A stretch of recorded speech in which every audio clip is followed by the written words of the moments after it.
জন্মদিন উপলক্ষে যোৱা বছৰ আপোনালোকে কেইবাটাও কাৰ্যসূচী গ্ৰহণ কৰিছে, এইবাৰো কিবা কাৰ্যসূচী গ্ৰহণ কৰিছে। পাৰিষদসকলে আপোনালোকে একজোট হৈ কিছু ইনিচিয়েটিভ ল'ব, আপোনালোকে অকণ জনাব। হয়, মাননীয় মুখ্যমন্ত্ৰী ডক্টৰ হিমন্ত বিশ্ব শৰ্মা ডাঙৰীয়াৰ এবাৰ জন্মদিন উপলক্ষে আমি 30, 31 আৰু 1 তাৰিখে বিভিন্ন কাৰ্যসূচী তেখেতৰ জন্মদিন আমি আমাৰ গুৱাহাটী পৌৰ নিগমৰ সকলো পাৰিষদ বৰ্গই আমি উদযাপন কৰিব ওলাইছোঁ। লগতে বহু দল সংগঠনে আমাৰ লগত যোগাযোগ কৰিছে। সেয়ে আমি 30 তাৰিখে কাইলৈ আমি যিসকল আমাৰ প্ৰতিমূৰ্তি আছে মহান ব্যক্তিসকলৰ বা স্বাধীনতা সংগ্ৰামীৰ, সেই প্ৰতিমূৰ্তিসমূহ আমি চাফ চিকুণ কৰি অলপ চাকি বন্তি জ্বলাই তেওঁলোকৰ মানে সুন্দৰভাৱে ৰখাৰ কাৰণে ব্যৱস্থা কৰিম। ইয়াৰ লগে লগে প্ৰতিটো ৱাৰ্ডৰ ধৰ্মীয় অনুষ্ঠান, দুটাকৈ ধৰ্মীয় অনুষ্ঠান আমাৰ পাৰিষদসকলে চিনাক্ত কৰি দিয়া দুটাকৈ ধৰ্মীয় অনুষ্ঠান সেই স্থানীয় ব্যক্তিসকলৰ সৈতে আৰু পাৰিষদৰ সহযোগত আমি এটা স্বচ্ছতা অভিযান অনুষ্ঠিত কৰিম। সেয়ে আমি যদি দুটাকৈ ধৰোঁ 60টা ৱাৰ্ডত আমি 120টা নামঘৰ মন্দিৰ বিভিন্ন ধৰ্মীয় অনুষ্ঠানত আমি সেই ধৰণৰ স্বচ্ছতা অভিযান আমি কৰিবলৈ আমি আগভাগ ল'ম। 31 জানুৱাৰীৰ দিনাখন আমি প্ৰতিটো ৱাৰ্ডত দুটাকৈ সামাজিক অনুষ্ঠান, যিবিলাক ধৰক ক্লাবেই হ'ব পাৰে বা সাহিত্য সভাৰ অফিচ হ'ব পাৰে, সেইখিনি তেওঁলোকৰ যি প্ৰাংগণ আছে সেই প্ৰাংগণখিনি চাফ চিকুণ কৰি দিয়াৰ ক্ষেত্ৰত আমি ব্যৱস্থা আমি গ্ৰহণ কৰাৰ কাৰণে চিন্তা চৰ্চা কৰিছোঁ।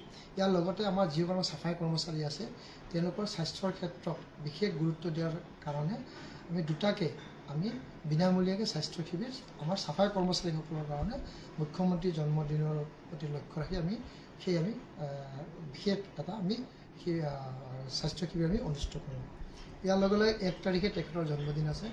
1 তাৰিখে আমি 60টা ৱাৰ্ডতে এটাকৈ নামঘৰ বা কোনোবাই বেছিকৈ ল'ব পাৰে, আমি এটাকৈ ধৰি 60টা নামঘৰত আমাৰ বন্তি প্ৰজ্বলন কৰিব আৰু বিভিন্ন ধৰণৰ তেখেতৰ সুস্বাস্থ্য দীৰ্ঘ জীৱন আৰু তেখেতৰ নেতৃত্বত এইবাৰ যেন আমাৰ আকৌ চৰকাৰ হয় তাৰ কাৰণে ভগৱন্তৰ ওচৰত প্ৰাৰ্থনা জনাব আৰু শৰাই আগবঢ়াব আৰু বিভিন্ন ধৰণৰ পূজা প্ৰাৰ্থনা কৰাৰ কাৰণে তেখেতৰ দীৰ্ঘায়ু জীৱন কৰাৰ কাৰণে আমি সেই ধৰণৰ ব্যৱস্থা আমি গ্ৰহণ কৰিম। সেইদিনাখনে আমি প্ৰায় 1000 জোপা আমি নিম গছ পুলি আমি ৰোপণ কৰিম, য'ত আমাৰ বুথৰ সভাপতিসকলে সেইখিনি ৰোপণ কৰাৰ ক্ষেত্ৰত আগভাগ ল'ব পাৰিষদসকলৰ জৰিয়তে আৰু বিভিন্ন ধৰ্মীয় অনুষ্ঠান সামাজিক অনুষ্ঠানত সেইখিনি ৰোপণ কৰা হ'ব। আৰু আমি গুৱাহাটী পৌৰ নিগমৰ পৰা এটা আমি চিন্তা কৰিছোঁ যে যিবিলাক গছ আমি ৰোৱাৰ পিছত তেওঁলোকে দীঘল হৈ বা সুন্দৰভাৱে যদি ৰখাৰ ক্ষেত্ৰত যদি আমাৰ সেই অনুষ্ঠানসমূহে যদি ব্যৱস্থা গ্ৰহণ কৰে তো নিশ্চয়কৈ আমি অহাবাৰ যিটো আমাৰ ফাণ্ড আহিব পাৰিষদসকলৰ নেতৃত্বত আমি প্ৰতিটো অনুষ্ঠানত আমি 3 লাখ টকাকৈ তেওঁলোকক আৰ্থিক অনুদান দিয়াৰ কাৰণে ব্যৱস্থা গ্ৰহণ কৰিম। তাৰ দ্বাৰা তেওঁলোকে যেন তেওঁলোকৰ যি লাগতীয়াল কাম আছে, ধৰক এটা কমিউনিটি হলে হওক, টয়লেটেই হওক, বিভিন্ন ধৰণৰ হাত ভৰি ধোৱা ব্যৱস্থাই হওক, পানীৰ ব্যৱস্থা হওক, তেওঁলোকে কৰিব পাৰিব। তো এনেদৰে প্ৰায় আমি 1000টা নামঘৰ মন্দিৰ তেনেধৰণৰ অনুষ্ঠানত আমি দিয়াৰ কাৰণে ব্যৱস্থা গ্ৰহণ কৰিছোঁ। এইটো গুৱাহাটী পৌৰ নিগমৰ পৰা এইটো সেউজ গুৱাহাটী আঁচনি হিচাপে আমি নামাকৰণ কৰিছোঁ। তৃতীয়তে আমি উদ্যমিতা আঁচনি লাভ কৰা যিসকল আত্মসহায়কৰ গোটৰ মহিলা আছে তেওঁলোকক মাননীয় মুখ্যমন্ত্ৰীয়ে কৈছে তেওঁলোকক এটা অভাৰব্ৰিজসমূহত তেওঁলোকক এটা ব্যৱসায় কৰাৰ কাৰণে ব্যৱস্থা গ্ৰহণ কৰি দিব লাগে গুৱাহাটী পৌৰ নিগমৰ দ্বাৰা।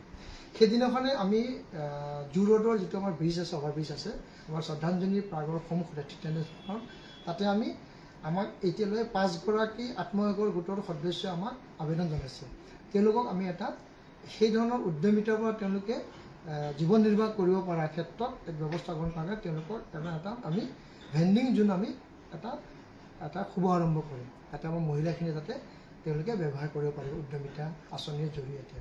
ইয়াৰ লগে লগে আবেলি আমি বিভিন্ন ধৰণৰ যি আমাৰ বৃদ্ধাশ্ৰম আছে, অনাথ আশ্ৰম আছে, আমাৰ বিভিন্ন ধৰণৰ হস্পিটেল আছে, ৰোগীসকল আছে, তেওঁলোকৰ কাৰণে আমি ফল মূল বিতৰণ কৰাৰ ব্যৱস্থা আমি গ্ৰহণ কৰিছোঁ।